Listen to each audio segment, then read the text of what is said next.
Dzina la Atate ndi la Mwana ndi la Mzimu Woyera. Amen. Ambuye tsekulani milomo yanga, ndipo ndidzatamanda dzina lanu.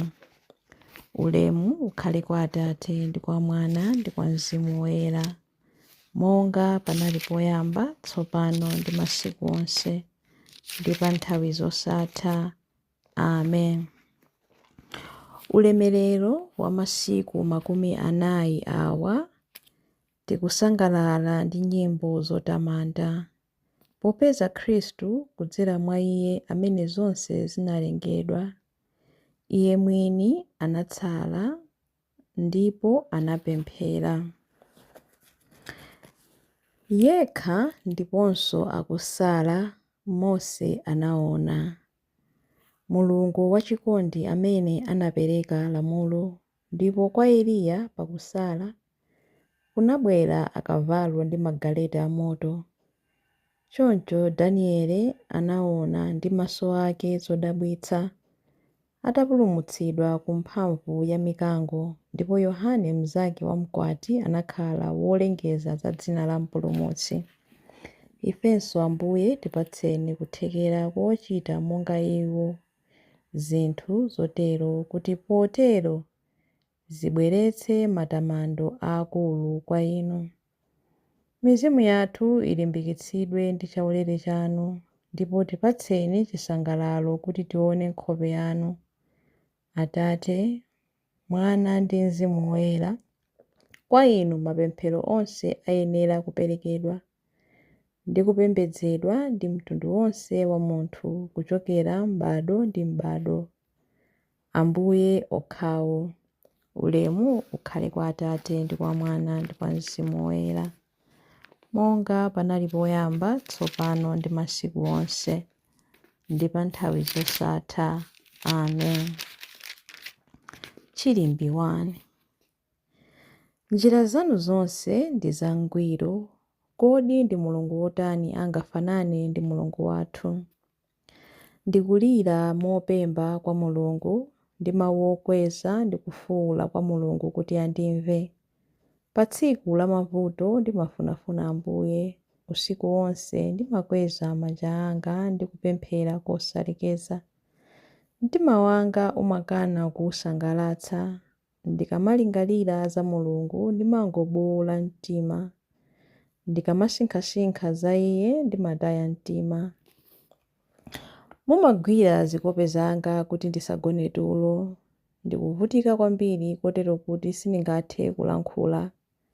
Ndimalingalira za masiku akale, ndimakumbukira zaka zamakedzana, ndimasinkhasinkha mtima mwanga.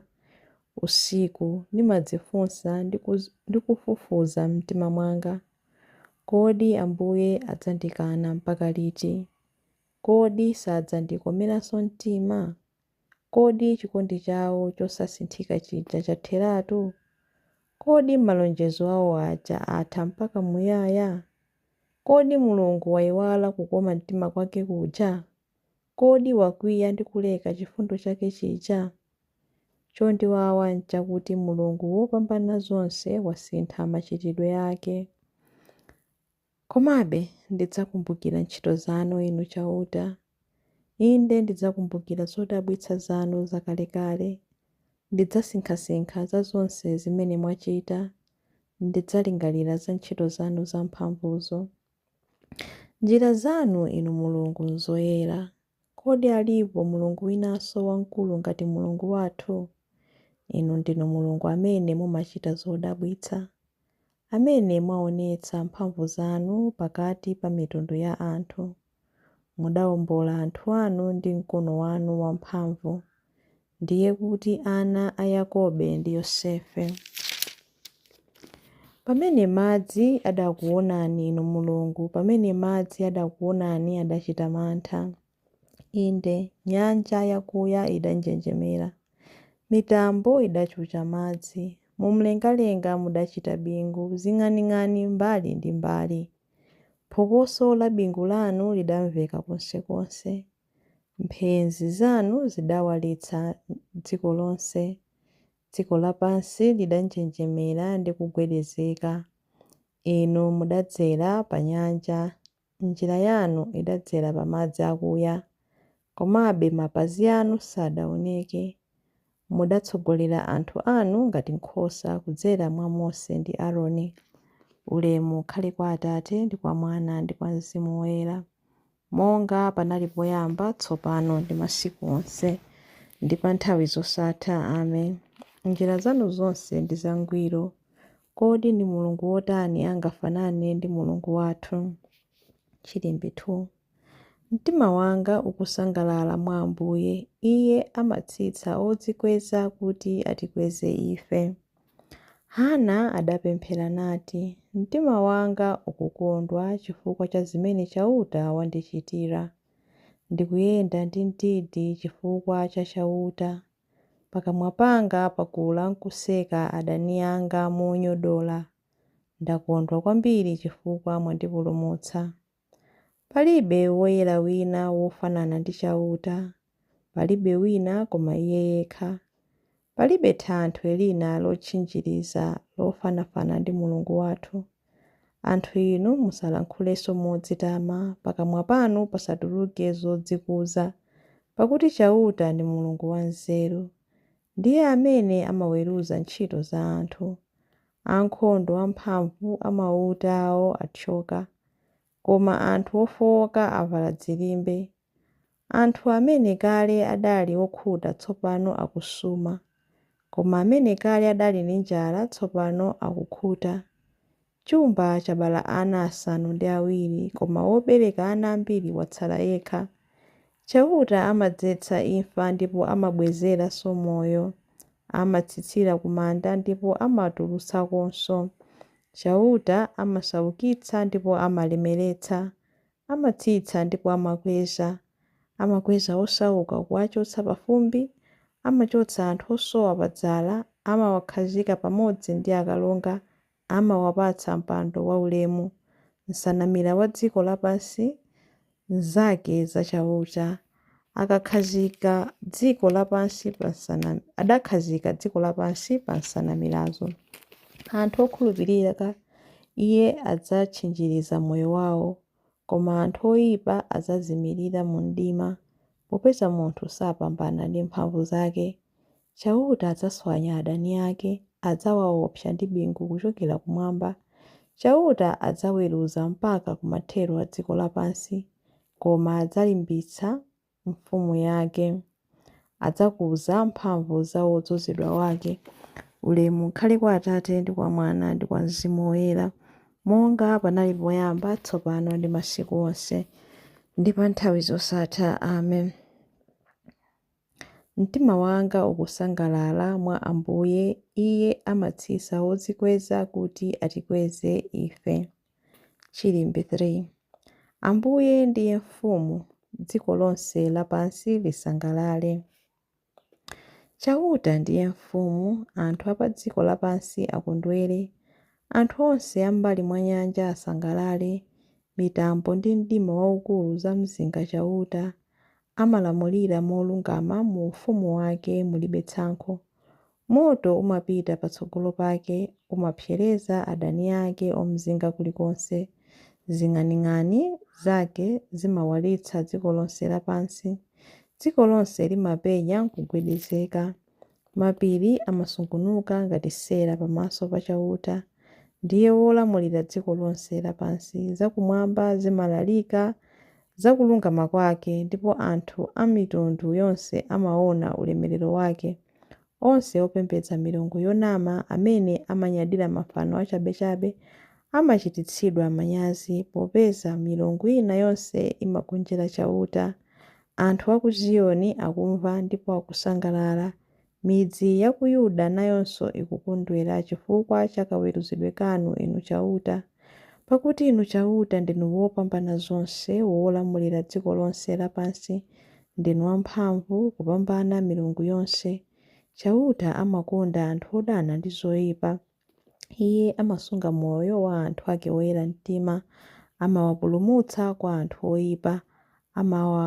Amawalira anthu amene amamumvera, ndipo anthuwo amakhaladi ndi chimwemwe. Inu ndi anthu achauta, kondwerani mwa Iye ndipo muthokoze potchula dzina lake loyera. Ulemu ukhale kwa Atate ndi kwa Mwana ndi kwa Mzimu Woyera, monga panali poyamba, tsopano ndi masiku onse, ndi pa nthawi zosatha. Amen. Ambuye ndiye mfumu, dziko lonse lapansi lisangalale.